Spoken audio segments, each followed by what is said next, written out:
What's up guys, Xell here, and today we're going to be looking at some of the new decks found in EB01, which just released. And unfortunately, my mics got kind of messed up here, so instead of the normal audio that you would get from some of my other gameplay videos, I'll be commentating over it and showcasing the new Kozuki Oden leader, who is really fun. He's a red-green leader for life, and his ability kind of makes him like a mini Whitebeard, and you're going to see kind of the tricky things that he can do and the amount of pressure that he can put on, and playing against my friend Tora, who's on Sakazuki. And yeah, we'll jump right into it. In this game, I won the dice roll, so I chose second to take it away from Sakazuki. Turn one though, he is still able to find that TCG, searches 5 cards, looks at the top, sees what he wants to find. He chooses to get a Navy HQ, which makes sense. It's a good setup card for Sakazuki, allowing him to reduce costs over and over and over. And then he uses leader ability to discard the T-Bone. On my first turn, I put out a Kozuki Mononosuke, also a searcher, but this time for Land of Wano. And I'm going to grab the 4-cost Yamato card, which is a 4/6. Normally is a brick, but because of Kozuki Oden's ability, is actually a 1k counter and allows me to rest something that's 6 cost or lower, which is really good. Unfortunately, because they played the TCG on turn 1, they're able to immediately attack it to my Momonosuke, which is kind of annoying for me, but it is what it is. Tora was gonna go ahead and swing 5 with leader, even though there's nothing to shrink. Getting that pressure down early. I'll take, you can see that I drew another Kozuki Mononosuke there. And then he just raw plays out a Hina, which I think is kind of interesting. Just wants to get some early pressure down on board. I draw into yet another Yamato, and I'm considering my options here because I could go after board, right? Like, I have the Yamato in hand. I can rest the Hina and swing into it. But I think overall, I decide not to do it because I'd rather just get the pressure started. I think Sakazuki, if I just tried to trade for board against him, like, he'll eventually win because in the end, like, he has all those cards that let him get stuff back from the graveyard anyways. So my attacks into, you know, Hina, like, kind of feel not useless necessarily, but if I'm not in danger of dying, I think I'd rather just get some pressure down and start setting up for the late game. So after a little while, I decided to just go ahead, swing 7 to lead, which of course he'll take because Sakazuki wants to keep a big hand size anyways. So goes ahead, takes it down to 3 life, and then with the remaining 2, I'm going to go ahead and use the Kozuki Mononosuke to go ahead and start searching again. I think in general, I just want to be putting down as much pressure as I can. Obviously, it would have been nice if I could have played something like the Hiyori to put out a 5-cost from hand. I think that would have been a really strong play here. But, you know, Kozuki Momonosuke, I'm just setting up and seeing what I can set up for my future turns. And in this case, for the Kozuki Momonosuke, I decide to grab the Denjiro, which is a 5-cost 7k, has a when attacking ability, but I assume against a Sakazuki, like, Denjiro is just there to eat up removal and set up my leader ability, so not really all that useful in this matchup in particular, because he's just kind of fodder for Sakazuki to get rid of. So I pass the turn. Sakazuki's going to go ahead to their 5 Dawn turn. Again, because they have the Tashigi, very easy to clear the Momonosuke.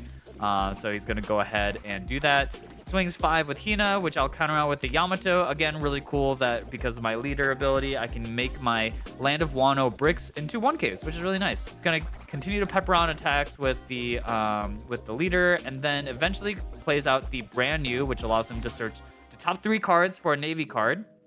And you can see from there, he's gonna go ahead and pick out a Tashigi, plays out the Tashigi, looks at another top 5, is deciding what to pick, and picks out another Hina. So he's got a lot of searchers out, set up his hand pretty nicely here for the next few turns, and then is able to stick down a Navy HQ.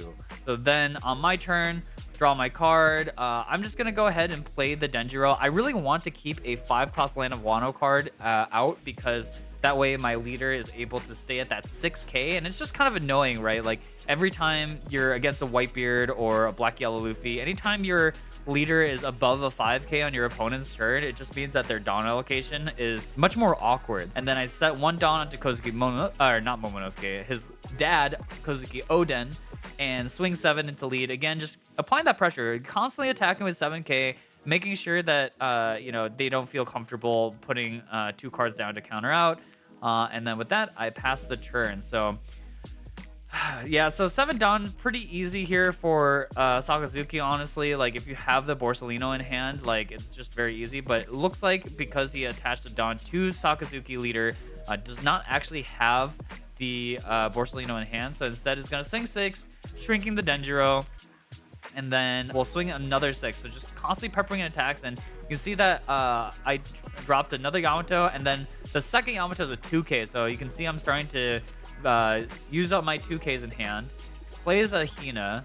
Denjiro's now 0 cost, and now Houndblaze makes his brand new a 6K attack yet again. And yeah, it's funny because I said, like, oh, 6K leader is really annoying, right? Well, not that annoying when you have Houndblaze. Houndblaze is just such a good card here. Removes my 5 cost from the board, and then also is able to just put down more and more pressure. I use a 2K Izo from hand, and yeah, it's really, really annoying at this point because I'm just taking attack after attack after attack. But I think I'm just forced to kind of weather the storm and just try and push for Sakazuki's hand size. Like, that is just my goal in this game, is to force him to, you know, use all his resources dealing with my threats. And I'm hoping that by the time I get to my late game, cards like Whitebeard, because I played the 9-beard in this deck, that I'll be at I can play defensively while putting down the offense. And here you see that I play out a new card from EB, the Hiyori. And this card sacrifices itself, allowing you to play a 5 cost from your hand that's a Land of Wano and draw a card. So it replaces itself and makes you cheat out a Dawn, basically, because you get to play a 5 cost. So that 5 cost is going to be the new EB01 Izo, another fantastic card for this deck. It's a 5 cost 7K, and on play, you get to put one of your rested Dawn back onto one of your leaders. So, or character, and that's great because I want that extra Dawn for my my leader, and that just sets things up really nicely. And now I have that additional 4 Dawn to work with. Really, really nice here. I'm able to swing another 7 into life, and he's deliberating taking it or not, but just chooses to just take it, which makes me think that they don't really have that much counter in hand in order to defend themselves. And so with the remaining 4 Dawn, though, I'm able to kind of find the punish here because I'm able to put down yet another new card, EB01 Kid and Killer. Amazing card. It's normally just a 4 cost 5K rusher. However, because that they're at 2 or less life, it gains another plus 2K on attack. So it's really a 4 cost 7K rusher, which is an insane rate. So I'm able to force them to use counter in hand anyways in the end. So 2 more cards out of Sakazuki's hand, and I've got a lot of pressure going here. I've got a 4 cost and a 5 cost body on board, and I'm again at that 6K, you know, threshold for them to swing at me. So it's a little bit harder for them to try to end the game here. And instead, they're going to probably just go for board as efficiently as possible and set up a future lethal turn. They're considering their options here. The 5K swing from Hina is just going to go ahead and take out the Kid and Killer. I'm just not that interested in trying to burn as many cards as I can to try to save Kid and Killer here. I need the resources later on for counter power when I'm going for lethal, because I'm just assuming that my whole board is going to get cleared anyways. So if I burn all my cards in my hand, I'll just kind of die to the wide board that Sakazuki has already here. So instead, I just choose to let it go. And now they're back in the tank thinking about it. They're going to go ahead and swing 6. I'm going to burn a 1K in my hand, the double attack banish Yamato. Not really that good in this matchup, much better against the yellow matchup, so easy 1K counter there. Hina again swinging another 6, very annoying, and I'm going to counter with the Izo 2K. Now you can see in my hand that I have a Yamato. I could have countered with the 1K there, but I figured that being able to rest something like a Sabo or Rebecca will be really useful in the future. So I'd rather just get rid of the Izo there and instead hold up something that can rest a Sabo. Now here the Suru is going to come down, reduce my Izo down to a 1 cost, and we're going to go ahead and see that Houndblaze. Again, another 6K swing because the Houndblade is really annoying. I'm just going to take this one here because, again, I want to keep something that rests a card in my hand. And then he's going to go ahead and put down that Borsalino. Very, very annoying here. still at 1 life, and of course, I'm scared of dying here. So in this case, I'm just gonna go throw down the 9 beard, which pumps up my leader by 2k for the entire turn cycle, so my turn and my opponent's turn cycle. And this is gonna be able to make me be able to play a little more defensively, right? Like right now, I'm in such a bad spot here because, you know, I don't have that many cards in hand, so I just had to figure out a way to be able to put down something big, get that offense going while putting up the defense. And that's really what 9beard just excels at. And with that, now my leader is at a comfy 7k. I'm going to attach a Dawn to him anyways, even though I don't get the bonus for having a 5 cost, because all my 5 costs have kicked the bucket. So I'm just going to go ahead and swing an 8 at lead. And you can see here that he's considering taking the life, but I think that's just so scary. So instead, gonna go ahead and use that Borsellino and counter out.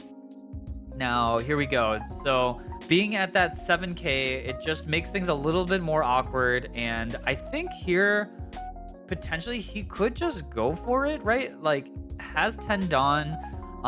Swing, let's see. If you put 2 Dawn onto everything, that's 6 Dawn for the 5k swingers. You have 4 Dawn left. So you could swing 7 4 times. Actually, I guess that isn't guaranteed. So I guess going for lethal here is a little bit scary. Again, knowing that the Kozuki Oden deck doesn't really run that many bricks because basically everything in my hand is not a brick. So I guess a little bit scary there. You could try and run just 2 really big swings. I guess you could go like 9 and then 11 and hope that is enough. But again, if you commit 4 Dawn to a 9 swing, I feel like, again, it gets just a little bit dicey. If I am able to counter out of a 9 here, which really I just need a 2k in hand to do so, like it's just a little scary. So instead, he's looking for counter. He ditches a Moria. I assume he's looking for a way to be able to pump up his defenses. So 7k swing with Sakazuki. I give him that 1k, and then he's going to go ahead and put out the Moria, get more blockers down again. The Borsellino is back. Tashigi is back. Tashigi's going to go probably search for more counter. He's looking at the cameras, showing that he's been looking for that Rebecca the whole game. Unfortunately, Sakazuki without Rebecca, a lot less scary. And then he's gonna pass the turn here, and you know, I'm thinking to myself, I have a huge opening. I have that big 9beard still on board, and now it's just a matter of me using the Hiyori. I'm just gonna go ahead and use it to draw a card and put out the Yamato that I've been saving in hand in order to rest a blocker here, and it's coming in clutch because I can rest that Borsellino, giving me free reign into hitting him with my leader and this giant 9beard. So I have 6 Dawn left. I'm gonna go ahead and use 5 Dawn here and swing 10 at lead. I figure at 3 cards in hand, there's no way he can counter out of this, and he's gonna take his last life here and then swing 11 at lead. And you can see in his hand, he's just got too many bricks to really deal with big swings like that, and not having the blockers to really defend against the pressure that I was exhibiting there, you know, eventually just gets me to the dub. So yeah, thank you guys so much for watching. Again, if you guys want to support the channel in other ways besides just like commenting and subscribing for the algorithm, you can go check out my coffee link. We have a couple people who have donated kindly to the coffee. Really appreciate it. Hope you guys enjoyed the video, and see you guys next time.